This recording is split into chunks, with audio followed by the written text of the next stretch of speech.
Okay. So starting in the name of the Lord, first of all, I would like to thank to the organizers of this conference for giving me this opportunity to share my thoughts on this forum. Today's seminar is related to Iqbal's concept of leadership and Cosmos fluid model. So, first of all, I would like to introduce my own self. My name is Sayyid Raza Abbas, and I'm doing my PhD from Aga Khan University Institute of Educational Development, Karachi, Pakistan. And my today's topic, briefly saying, is actually an attempt to go on synthesizing indigenous knowledge with the global knowledge to see if we can come up with a solution that can uh, be a help for both indigenous as well as the global community. So the timeline is that I would start with introducing Muhammad Iqbal, who is Dr. Muhammad Iqbal, and then I will go for defining and development of definition and development of Khudi as a core of Iqbal's leadership concept. After that, comparison of Iqbal's and Foucault's concept of power, and then proposing Cosmos fluid model of leadership, which will be actually based on the synthesizing the concept of Foucault and Iqbal's concept of power. So finally, we'll be ending with the conclusion and some future recommendations. And obviously, after that, I'll be moving towards your question and answers. So regarding Muhammad Iqbal, 1877 to 1938, Allama Muhammad Iqbal was a poet philosopher of Indo-Pak subcontinent origin. He actually rejected the Cartesian duality of mind and body and was inspired by the unity of ideal and real paradigm. This is a sort of an episteme system of thought which sees both ideal and real to be a single organic whole, and that whole is actually indispensable. He coined the concept of Khudi. This word actually belongs to the Urdu language or Persian language, uh, which can be translated to be as self or individuality. So all his philosophy actually is woven around a single concept, that is individuality or self, and went on explaining all his ideology around the topic of recognition of the self. Topics were the recognition of the self, development of the self and its means, factors influencing the development of the self, the individual, and the communal self. As long as the importance of indigenous knowledge is concerned, UNESCO in 2003 stated that it has been argued that education being the fundamental right is also a way to protect and develop indigenous knowledge, skills, and cultures, and should be worked upon instead of putting it on back burner. So what I say that it is not only important to preserve the indigenous knowledge, but it is also important to explore, scrap further the indigenous knowledge, explore it, and I think that there could be some principles which can be integrated with the global knowledge for for the benefit of humanity on larger scale. After that, Abdul Razak, writing his paper, writes that among its such indigenous heritage, Muhammad Iqbal is considered to be one of the most influential poet philosophers in wide circles, who as a Muslim modernist got engaged in a discourse of synthesis with the West while preserving indigeneity. So the important thing is that Iqbal not only went for defining the indigenous concept, but he also went on synthesizing these concepts with the global body of knowledge. And obviously, in that attempt, he also preserved the indigeneity of his ideas. And why should we go on exploring and synthesizing these indigenous with the global ideas? I think that there are, within the discipline of leadership and management, there are many debates in the discipline of leadership management, like trait versus skills, transactional versus transformational, possessional versus relational, autocratic versus democratic, competencies versus commitment, flat or layered hierarchical structures, and all the, I mean, there are different sort of debates still going on in the field of leadership and leadership literature, and they need to. I mean, we need to dig them further and to see if we can go on concluding something out of that. In case of leadership, therefore, Gillies, in his book, Foucault's Ideas of Leadership, writes that in case of leadership, therefore, when seen as necessarily situated in relational paradigm, it would appear unlikely that a single model be identified. So this is an important point. I would like you to preserve this point in your mind because we'll be ending up by concluding the same thing. Let us also see if Iqbal has something to offer as a solution to all these issues. So the basic assumptions of Iqbal's concept of leadership are, uh, as we have discussed, that Iqbal was a poet philosopher and he was an ardent supporter of unity paradigm. So we can say, we can take Iqbal as a fusion of philosophy, mystics, religion, and empiricism. So it is hard to put him or to categorize him in some specific sort of compartment. And when you go on analyzing his thoughts written in his poems and his mentioned in his speeches and his writings, obviously you will find that it is quite difficult to confine him to certain circle. Now, here I have presented a poem of Iqbal which was written in Persian. Iqbal's poems are written in Persian as well as in Urdu language, and his writings are and his writing and lectures are mostly in English language. So a very dynamic combination. In this poem, I think this poem is very helpful in understanding that basic concept which I mentioned earlier, the core concept which is termed as khudi in Iqbal's words, or you can translate this word as to be self or individuality. So Iqbal's whole story revolves around the single concept, and here we are trying to understand this concept in depth so that we can go on building our presentation further. So Iqbal says that since the life of the universe comes from the strength of the self, life is in proportion to this strength. When the drop of water gets the self's lesson by heart, it makes its worthless existence a pearl. As the grass discovers the power of growth from within itself, its aspirations clove the breast of the garden. Because the earth has a being that is firm. So here Iqbal has started discussing an example of the cosmos and is relating it with his concept of self. So Iqbal says that because the earth has a being that is firm in its own self, the captive moon goes round it perpetually. The being of sun is stronger than that of the earth. So same principle. If we see this principle between sun and the earth, the sun is more firm or firmer than the earth. So the sun is there and the earth starts revolving around the sun. That's what Iqbal mentions here. Therefore, is the earth bewitched by the sun's eye. When life gathers strength from the self, this river of life expands into an ocean. So I have mentioned it just to understand, just to make it clear what Iqbal's concept of self is. So self is actually the life is the strength of the self. So strength is existence, and the amount of strength present in that particular existence is his power. You can compare this analogy with the development of star concept. Obviously, you all must be aware of how the stars develop. There are two paths in which the star develop.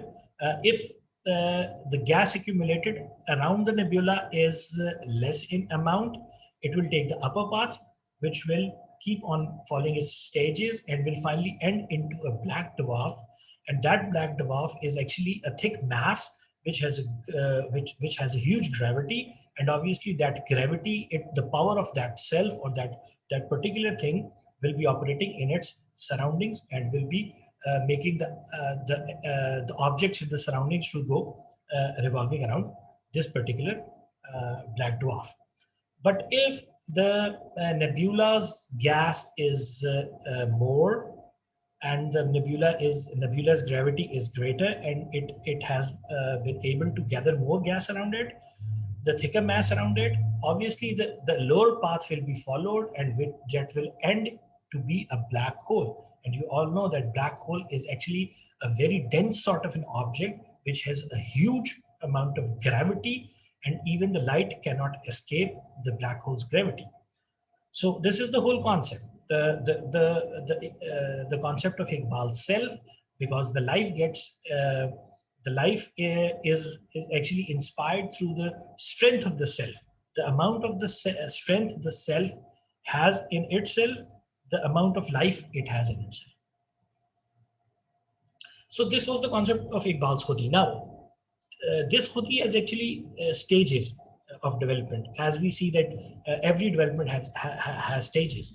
And even if you talk about the development of human beings, the development of plants, or every development has some stages. Same is the concept that Iqbal says, that this development of Khudi has some stages, and obviously it has some factors which keep on influencing the development of that Khudi. So here I'll be discussing these factors in a very, summarized way, so that if there is anything to be asked, you can ask in the question and answer section. So first factor, I'll be discussing five factors. The first one, which influence the development of self, is actually the purpose of life. And Iqbal says that the purpose of life is eternity.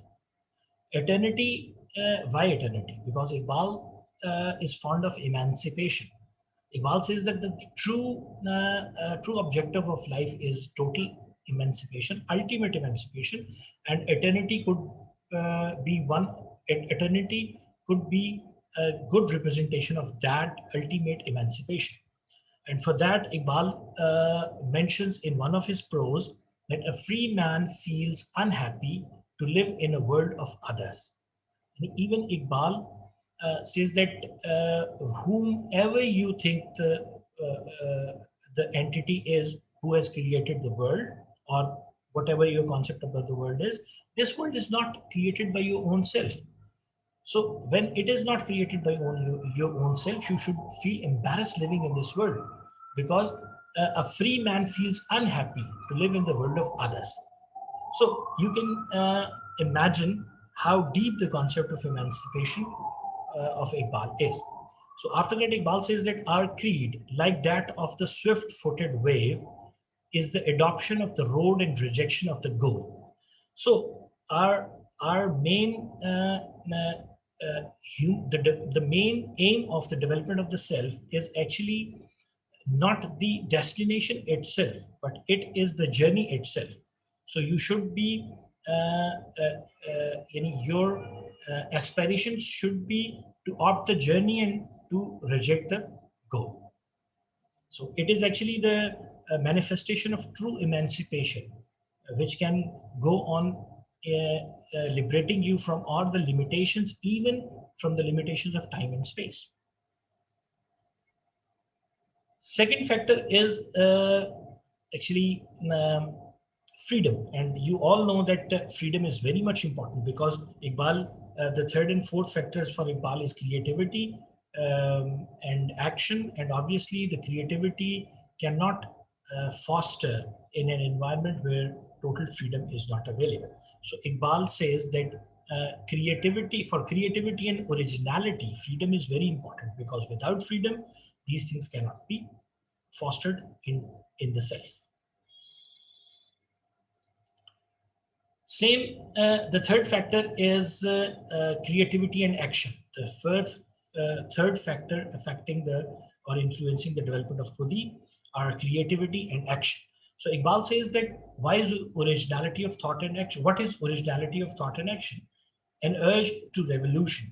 What is originality of thought and action? A renaissance of national life. It is the source of life's miracles, transforming granite into pursuit of purest of pearls. So if you want to convert pebbles into gems, the only way is the innovation, creativity, and action. After that, the fourth factor which Iqbal discussed is desire. Iqbal says that life is latent in seeking. Its origin is hidden in desire. Keep the desire alive in your heart until your body's dust returns to grave. So Iqbal says that until and unless you are alive, your desires should not die. The desire should always be there in you, and those desires should keep on motivating you to carry on your journey, to face the challenges, and to keep on building new worlds. So the fifth factor which I would like to discuss here is the perpetual endeavor, the factor affecting development of self or khudi, whatever you may say it. So Iqbal says that join the circle of the carefree wine drinkers. Follow not the peer who is afraid of turmoil. So peer is a Persian word, or it is also used in Urdu language, and its meaning is spiritual leader. So it is a sort of a spiritual leader. So Iqbal says that join the circle of the carefree wine drinkers. Follow not the peer, the leader who is afraid of turmoil. So self-explanatory, and you could understand that perpetual endeavor, keep on taking the challenges, keep on facing the challenges, and keep on struggling to achieve to achieve your goals is very important in life, and the leader should not be afraid of that. So when we are talking about these development factors of khudi, these factors which influence the development of khudi, the leadership concept is always embedded in this. What Iqbal says is that Iqbal's concept of leadership is quite similar to that of learning organizations. So any leader, the only person who is actually treading the same path of development and is ahead of others can only claim to be the leaders for the followers. Why? Because he or she should be the treader of the same path and should be ahead of others. So that's the main concept. There is a great diversity in this concept, but I don't have time to explain the diversity. Now, synthesizing all these factors into a unified concept of leadership presented by Iqbal. Iqbal takes the analogy of journey. So journey and the leadership. In this journey, you have destination, and Iqbal explains this destination as eternity, as a true emancipation. So that your destination in this path, in this journey, is actually eternity, or you may call it true emancipation, even the emancipation from time and space. Traveler is an individual or a community, because community develops the same way as an individual develops.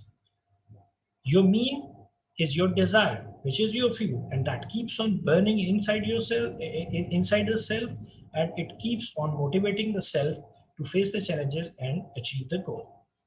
Your course is your perpetual endeavor, and obviously it is of great importance in the whole concept of Iqbal that the leader should be a sort of a personality which go on for perpetual endeavor and never loses the courage. So what is the outcome then? What is the outcome of the whole journey? The outcome of the whole journey is actually the strengthening of the self. Because when you keep on taking the challenges, you keep on struggling with those challenges, in return of this struggle, obviously what will happen? Your strength will be, yourself will be strengthened. And this strengthened self, the power you are attaining in the whole process, is actually your outcome. And that's the whole thing, because this power stored in an individual, stored in the self, is increasing the strength of the self, and that is making that self keep that example of developmental stages of a star, that can make it more denser and denser, with more power, with more gravity, and that can lead it to become even a black hole that goes beyond the limitation of time and space, and even light entering into it cannot escape. So that's the whole concept. For Iqbal, the movement, keep on moving. The movement, the journey is important than the destination. Iqbal says that movement gives color and meaning to life, and movement is reality, rest is an illusion. This Khuti actually, this self grows within three cycles. Iqbal says that one is genetics, what you inherit in your genes and from your ancestors. The second influence circle is your environment. Obviously, that influences you, and you can't do anything regarding that. That is not in your control. And the third thing is your free will. Iqbal says that this third free will circle is in your control, and you can keep on building this free will circle by strengthening yourself, by gaining the power, and you can make this circle as big as that it can engulf the other two circles of genetics and environment, because genetics and environment is your fate, where you have born, in which family you have born, what have you inherited. That is not in your control, that's your fate. But what is in your control is your free will, and that is that much powerful that if you keep on building yourself and keep on accumulating strength in yourself and strengthen yourself, that free will circle can swell to the amount that it can engulf both the other circles in it, and then obviously you will be in charge of your everything. So that was the whole concept of Iqbal's Khudi, or you may say it self, development of self, individuality, development of individuality, whatever you like to call it. Now the thing is that all this debate ended on one point, that is power. Iqbal's concept of power is both relational as well as stored in an individual. How relational? Iqbal took the example of celestial objects, the cosmos, and there you saw that Iqbal is taking that gravity as the form of power. And when Iqbal is taking that gravity as power, obviously the gravity is operating between two objects. It is relational and the power becomes relational. But at the same time, Iqbal is arguing that it is stored in an individual and becomes its strength. Whereas, as you know, that Foucault's concept of power is that the power is relational. Here, Iqbal and Foucault agrees with each other. But at the same time, Foucault says that the power being relational cannot be stored in an individual. Iqbal says that it can be stored in an individual. So let us see how can we synthesize both these concepts and what can come out from this synthesis. So my big question is that Iqbal talks of Khudi, as I've told you, the individuality, the self, as well. But do we need to deny the relational nature of power to make individual an active agency of power? Why I'm saying that the active agency of power? Because it seems that the Iqbal is of point. Here I'm sharing my own thought on this, and this is what I'm proposing over here. It seems like that Iqbal is of a point that power being relational in nature could also be stored within an individual in the form of an energy due to the relationship between her free will and freedom. So the interesting point is that Iqbal is not denying, when Iqbal is saying that the energy can be stored, this power can be stored in the form of energy in an individual, Iqbal is not denying this power to be relational, because Iqbal says that within an individual, the power is again stored in relational form. That does not become the part of that self. It is still contingent in nature, and it is actually stored within a self as a relational power exercised between an individual's free will and freedom. Foucault also accepts this concept of power between freedom and free will, but Foucault only takes this concept for community, and he does not take this this concept to be existing within an individual. The important thing is that obviously the individual is also in relationship with its own self. So when the individual is in relationship with its own self, so this is also a relationship of relational nature. The connection is also a relational in nature, and within this relationship, the power could be stored, and that's what Iqbal argues here. So let me take an analogy explain this thing further, and the analogy is of electric current. You say that whenever a wire is connected the both end of the wires are connected to the terminals of the battery, the current starts flowing in it, and you say that the current is there. And what is current? It is actually only the flow of the electrons which were existing within that wire. Those electrons were there. But until and unless you have not connected the ends of the wire with the terminals of the battery, and the battery, that cell has actually has the potential difference of electrons within it. At one end, the electrons number is high. At the other end, the electron number is low. So when you connect both the ends with the wire, that potential difference make the electrons in the wire to move. And when those electrons in the wire are moving, you say that the current is there. But when you disconnect the wire from the battery, that potential difference is no more there, and the electrons within the wire stops. The free electrons in the wire stop. And when those electrons stop, you say that there is no current in the wire. So the electrons are there, but the current is not there. Same is the concept of Foucault's concept of power. That power is only relational, and it is exercised within relationships, and it is contingent.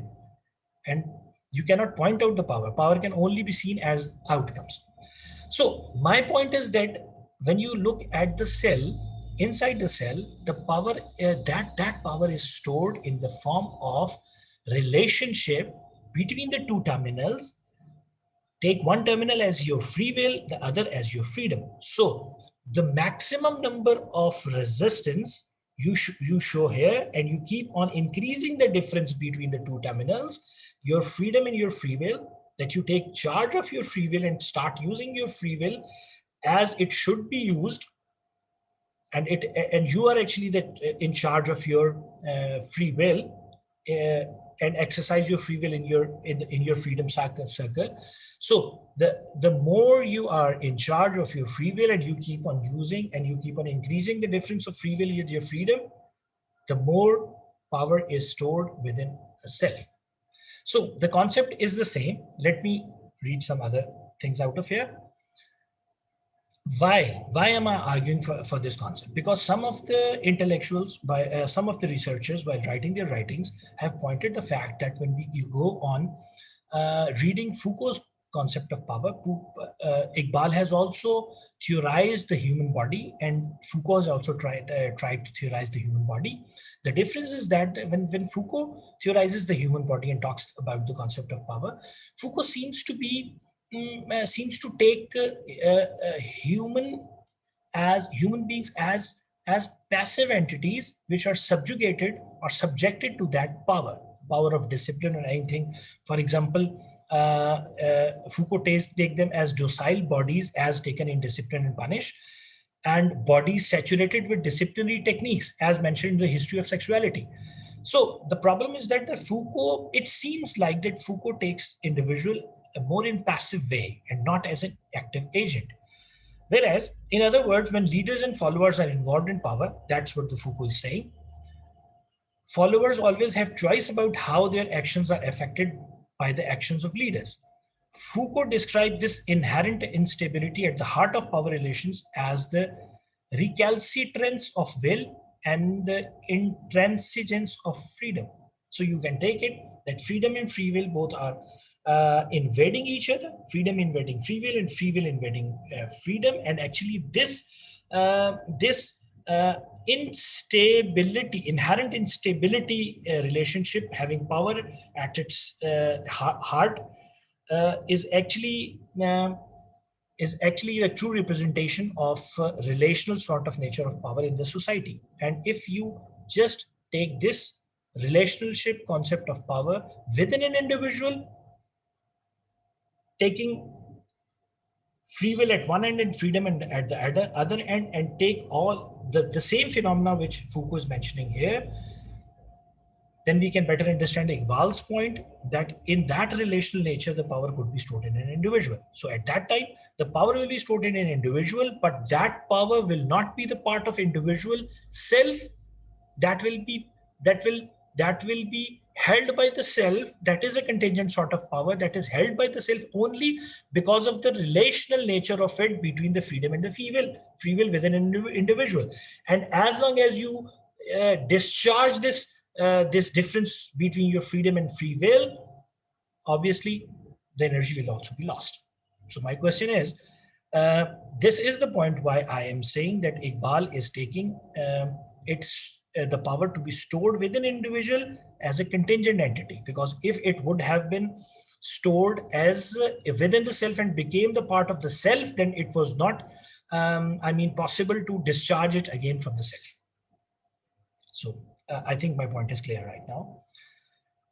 So, whereas in case of Iqbal, power comes through unity. So Iqbal says that power comes from unity. Rahman argues in an article that Iqbal's concept of power is that power comes from unity. Unity, which sort of unity? The same unity paradigm which I mentioned, unity of ideal and real. So Iqbal says that the object invading subject and subject invading object, or if I replace these words, the unity of what? The unity of freedom and free will. The freedom invading the free will and the free will invading the freedom. So that's what the whole thing is, which Rahman argued. But both see power. So my conclusion is that both see power as relational, referring back to Iqbal defining khudi, individuality, in the form of celestial objects, representing gravity as relational description of power. So I think I've been able to clarify this point. And now to the final part of our presentation. And that part is related to the Cosmos fluid model. Now I'm proposing Cosmos fluid model on the basis of all the above discussion which I've made. Before starting this model, I would like to share Lekomsky's argument, which is mentioned in Gillies' book. He says that Lekomsky argues that leadership should be viewed more like as an emergent, self-organizing property of complex system. So that's an important thing, because the leadership concept is based on power, and the power dynamics are relational, and they keep on changing in a society, in a community, in an organization, in a family, whatever unit you would like to take. So when the power dynamics are contingent and they keep on changing, obviously you cannot go for suggesting some fixed or static form of models for leadership. To represent leadership and to represent power dynamics within the organizations. So Lekomsky is arguing intelligently that we should go for some emergent, self-organizing, emergent sort of models which have the property of self-organizing of complex systems, because the power systems are complex. So the emergent and self-organizing properties should be part of the models, any model if you go on proposing one. These two properties are very much evident, and I think I thought of this idea because of these two properties. So before sharing the whole concept, I would like to first share the parameters of this analogy. Here, the mass of the object is the stored form of energy. The mass of the celestial objects would be representing the stored form of energy within the self, which I discussed earlier. The gravitational pull between the objects as the power which is exercised between two entities. And when the power is exercised, obviously there are some outcomes. So the circular motions you're observing are actually the outcomes which come out of this exercise of power. And the growing star represents the growing individuality, enabling an individual to make shifts in the cosmos dynamics. Obviously, the growing stars are the growing cells, the developing cells, which can go on,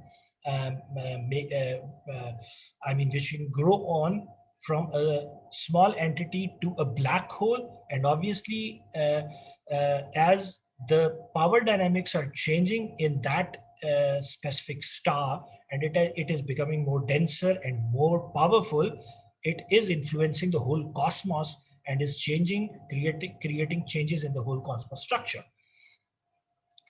So this was the whole parameters. Now let me explain this with some pictures. Obviously, when the Earth is in the center, the moon is revolving around this Earth. So I think that the Cosmos fluid model is a better option of representing the leadership and power dynamics within the organizations. And we should not go on defining them in linear structures or in static form of structures because they are dynamic in nature. So the Cosmos model, if for example there is in one entity an earth in the center, the earth is heavier than the moon, the strength of the earth is more than the moon. The earth, what is doing is actually curving the whole universe around the environment around it, and due to the curvature of that space and time, the moon is actually is compelled to revolve around the earth. And same in the next picture, if we go a bit zoom out from the earth, this is our solar system, and the same principle is exercising over here. The sun is in the center because the sun is the most firm object in this whole system, and all the other things are revolving around it. If we go on zooming ourselves a bit more outside to the outer solar system, obviously there are some other stars also becoming part of this whole thing. And now the closest stars. So this is the picture of the closest stars. Every star has its own system around it. Every star is influencing other. So it is actually representing our society, because as the cosmology says that all these stars are floating within one medium, we the individuals in the whole society is actually interacting with each other in within one medium. We are within one medium, and if someone disturbs the medium from some point, that disturbance is liable to reach to all. I mean, it will be stronger for those who are close to that disturbance, and will be weaker for those who are far. But in this era of globalization, I mean, this disturbance can go. The disturbance created even in a single small town can go on affecting the whole world. So you can apply the same principles on this picture also. And now, see, that's quite beautiful. So for example, if we take a black hole to be the center of this galaxy, what is happening around that black hole? Everything has arranged itself around that black hole, and these stars have their own circle.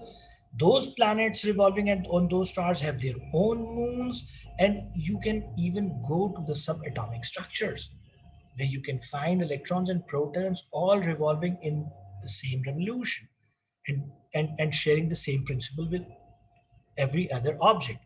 The same principle of individual having strength in it and becoming heavier and heavier and making other things to revolve itself. So in short, this was the whole concept. And now you can see the other systems, that this is the picture of our society. If you see this as a cosmos fluid model, so this is a picture of our society representing the leadership and power dynamics in our society. And we can go on zooming ourselves out and finally reaching to the level of local superclusters. Now you can better understand how our society is operating, the power dynamics and the leadership dynamics in our society. And finally, this is the whole observable universe. And if you take it as our society, the globe, the global society, we human beings making a society, a globalized sort of a society. Everyone is connected to every other one based on that individual strength. And if you take individual and if you replace that individual with an organization, obviously the same principle will be applicable on that organization also. So what I suggest is that I think that this Cosmos model emerged by the synthesis of the Foucault and Iqbal's concept of power, which take power as relational, but it could be stored within an individual in the same relational form. So this helps us to emerge a concept of representing power dynamics and leadership in Cosmos fluid model. And I think this is a better way of representing the power dynamics in our organization, in our society, in our family, and whatever unit you would like to take.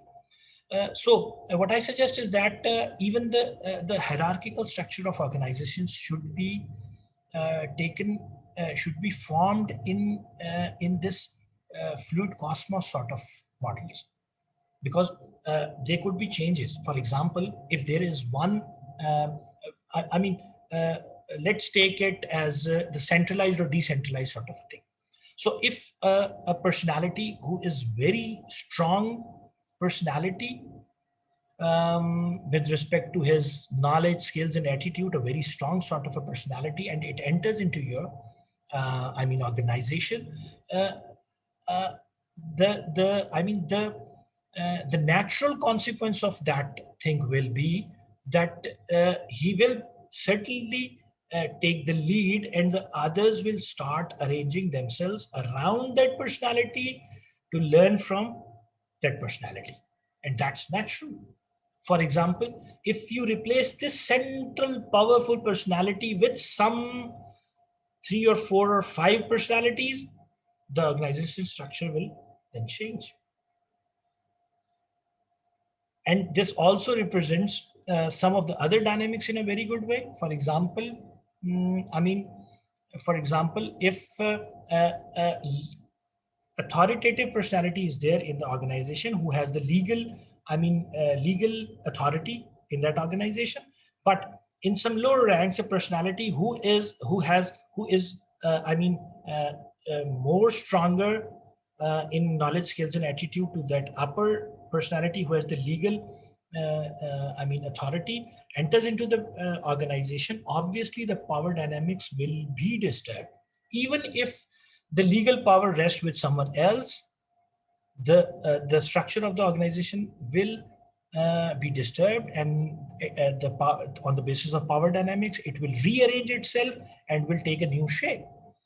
So I think that this way is better uh, for representing the whole thing. And now some future recommendations. I will quickly move from these recommendations. One thing is that the future, there is, if we go on, the first point I have discussed earlier, and the second thing is that if we go on somehow developing mathematical models of this cosmos fluid model, the cosmos, the mathematical modeling of this model, quantifying the power, the resistance, the strength, the energy stored, and the revolutions and all those things. I think that it will be a very powerful thing like game theory, and that can give you an edge for going on calculating power dynamics of our society, of our organizations, our family, and whatever you would like. So it is a very interesting, and I think it is a very powerful concept. And second thing is that obviously the self develops only in three domains, those which we take in the field of education: the knowledge, skills, and the attitude domain. So the outcome is power, because knowledge is power. As Foucault says that knowledge is power, the outcome is power. So if we somehow go for mathematical modeling, that can give us an edge to go on introducing a whole sort of a new paradigm in educational assessment, because then we'll be assessing the outcomes of education in the form of power, and in the form of energy stored in an individual, in its cognitive, in its, psychomotor and affective domain, or the combination of all these three. So I think that there is a great possibility that this can become the foundation for an altogether new paradigm of educational assessment. Same if you go for artificial intelligence and make a model based on AI-based model for this Cosmos Fluid model. This will certainly help us in predicting our future future power dynamics of a society, evaluating the current one, or going on analyzing some um, power structures of some even historical and ancient scenarios. So I thank you very much for your patience, and I hope would have been able to clarify my point. Otherwise, my email address will be shared with you, and you can go on asking the questions on the email or right after this presentation. So I thank you very much.